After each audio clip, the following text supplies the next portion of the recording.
देश के महनीय अभूतपूर्व राष्ट्रपति एपीजे अब्दुल कलाम जिंदगी की लड़ाई हार गए थे, एनडीए में सेलेक्ट नहीं हुए, केवल देहरादून तक जाने के पैसे थे, लौटने के पैसे नहीं थे।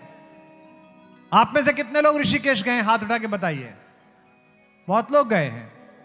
अब की बार दोबारा जाओ या नए लोग जाओ तो देखना, वहां शिवानंद आश्रम है। उस शिवानंद आश्रम के पास एक बड़ी शिला है, नीचे माता गंगा बहती है।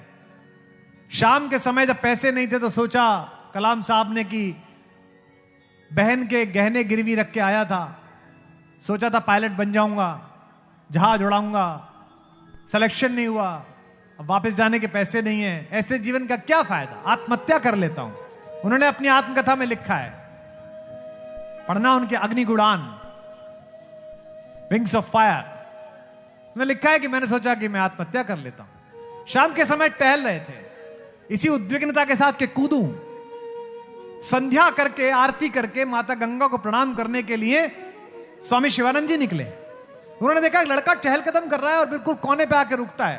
पुराना अनुभव, ज्ञानी आदमी, तपस्वी संत पहचान गए।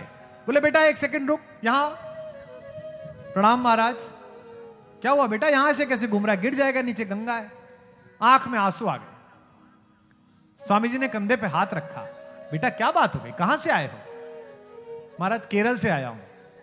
स्वामी जी ने मुस्कुराकर कहा, फिर अंदर चल, तू तो मेरे आद्य शंकराचार्य के गांव से आया है, अंदर चल, ये सनातन धर्म है, ये भारत है। कलाम साहब अंदर आ गए, भोजन कराया, सारा पूछा, जाने के पैसे नहीं है, आत्महत्या करना चाहता था। स्वामी जी ने कहा उदास मत हो, जाने का किराया मैं दे देता हूं, जा दोबारा मेहनत कर, तैयारी कर, कुछ और कर। सुबह जब जाने लगे तो प्रणाम करते हुए स्वामी जी से बोले कि आप तो ज्ञानी हैं, आप तो साधु हैं, आप तो संत हैं, एक सवाल पूछ लूं? इसे एक सवाल ने भारत को वो हस्ती दी जिसके कारण आकाश में हिंदुस्तान की बादशाह दुनिया के किसी भी बड़े मुल्क से ज्यादा है।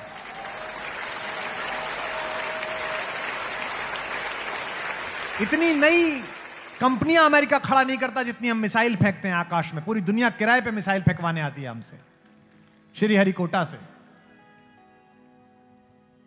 तो कलाम साहब ने कहा एक प्रश्न पूछ लूं। शिवानंद जी ने कहा बता बेटा। कलाम साहब ने कहा कि आप तो सब कुछ देख रहे हो, मेरा सिलेक्शन क्यों नहीं हुआ? भगवान ने मुझे इतना खराब क्यों समझा कि मुझे एक नौकरी नहीं दी? जो उन्होंने उत्तर दिया उस पर हम कलाम साहब को स्मरण करेंगे। शिवानंद जी ने कहा नहीं नहीं, तू असफल नहीं हुआ है। भगवान ने तुझे नौकरी इसलिए नहीं दी क्योंकि भगवान ने तुझे इससे भी बड़े किसी काम के लिए सुरक्षित रखा है।